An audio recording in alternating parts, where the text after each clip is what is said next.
Is there a football team? No, it was on.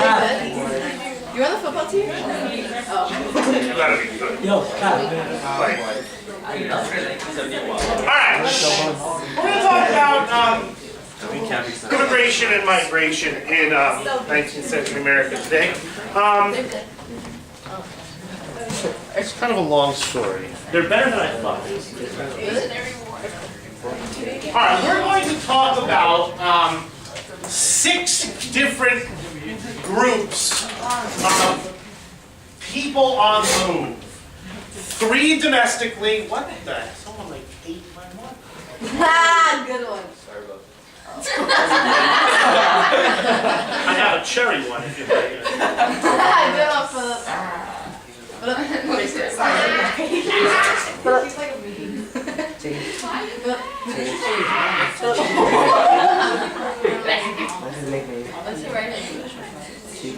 Alright, so we're going to talk about 3 domestic migrations, 3 domestic movements of American people, and then we're going to talk about 3 groups of immigrants, why they came, where they moved, who they were, what they did, etc. So let's start with our domestic migration. The first one that we're going to talk about is the Yankee migration. If you remember, that up in New England, we're going to do this by color, so let's make them blue. Up here in New England lived the descendants of the Puritans. Ethnically English, those moralistic, religious Puritan folks who had kind of lost the hardcore religion part of being a Puritan, but kept the Protestant work ethic and the moralizing nature and the kind of exclusionary social attitudes and the wealth and the education, all those Puritan-y type things. Well, by about the 1810s, 20s, there's getting to be a lot of them for little New England. And we're going to see a fairly major movement of these Yankees, which is what we're calling them, is these New England Yankees. We're going to see a movement of them west. That by and large, they are going to not leave New England. A lot of them, I mean, they're still there in New England. But large numbers of them are going to pick up, and they're first going to head kind of into western New York. And then through the old Northwest.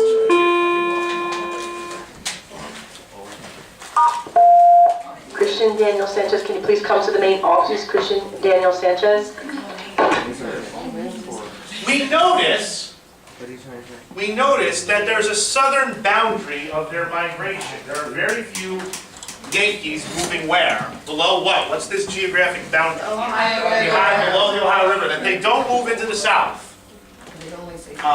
They don't like slavery, and they stay north of the Ohio River by and large, and settle throughout the old Northwest, today's Midwest. Bringing with them all of that moralizing religious feeling that if we went to Cleveland in 1840, the leaders of those reform movements are probably going to be the descendants of Puritans. That the president of the Abolitionist League, I can almost promise you, if you asked him where he had come from New England at some point, that they brought their culture with them, as migrants do. So although the kind of, they move, they don't change very much in a lot of ways. That the leadership of these social reform movements just comes with them. And they're going to be the leadership of social reform movements for a very long time in American history. It's that influence of the Puritans on American culture. That moralizing, this is right, this is wrong, and I'm going to tell you about it. Powerful in a lot of ways. So they move. Slaves also move. We'll do them in red. Slavery is kind of centered in coastal Virginia, coastal Carolina, coastal Georgia. With the invention of, now there's two things that are going on here. Thing one is the tobacco fields of the coast are largely exhausted. That you can't grow the same crop on the same soil forever. That eventually, that the soil, so tobacco yields are declining. So slavery is declining. Then the cotton gin gets invented, and oh my God, slavery comes back with vengeance. We know this story. But what we're looking for now is land where you can grow what?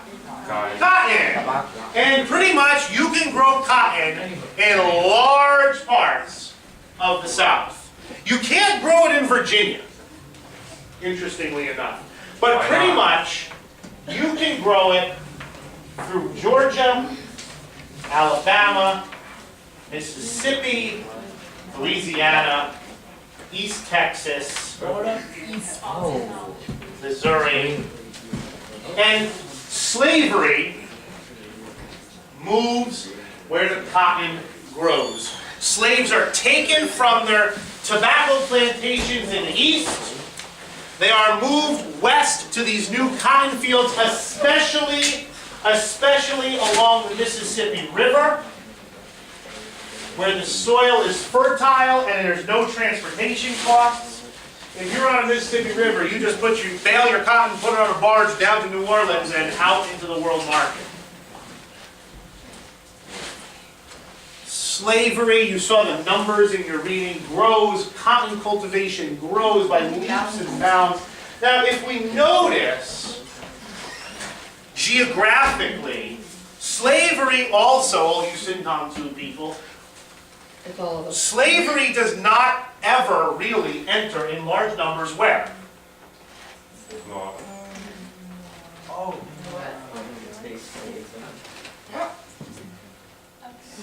Up the west. The what? Up to north. Well, obviously slavery never entered the north. That's not what I'm asking. Look at the south.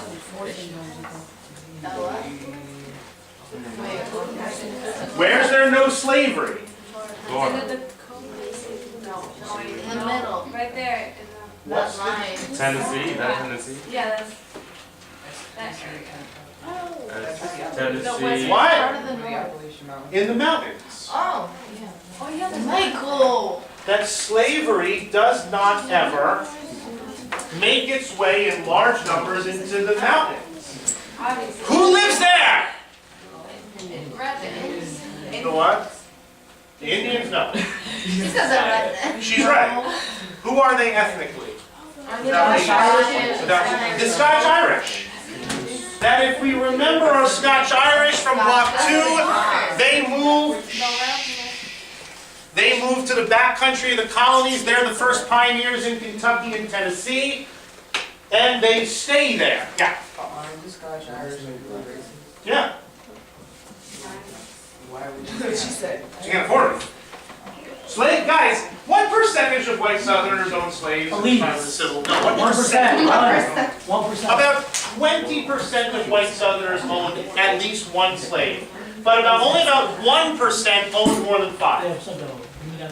That most Southern whites do not own slaves because slaves are very expensive.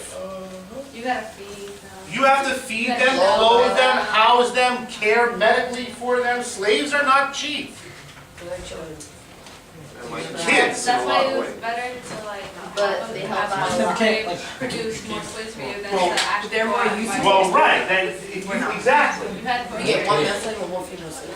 You gotta pair breed. You have to get. Well, that's what Virginia's used for. That Virginia is interesting. Virginia can't really grow tobacco anymore at great amounts, but it doesn't grow cotton very well. So basically what Virginia becomes is a breeding state for slaves. That Virginia breeds slaves and then sells them to the cotton growing, the more cotton growing areas of the South. So what we have, all we've done here so far is move the colonial north and the colonial south. We've just moved them west. We haven't added really any new groups of people. It's worth mentioning quickly, because we do have to get to our immigrants. There is another major movement in American history. Who moves from there? What I call it, the white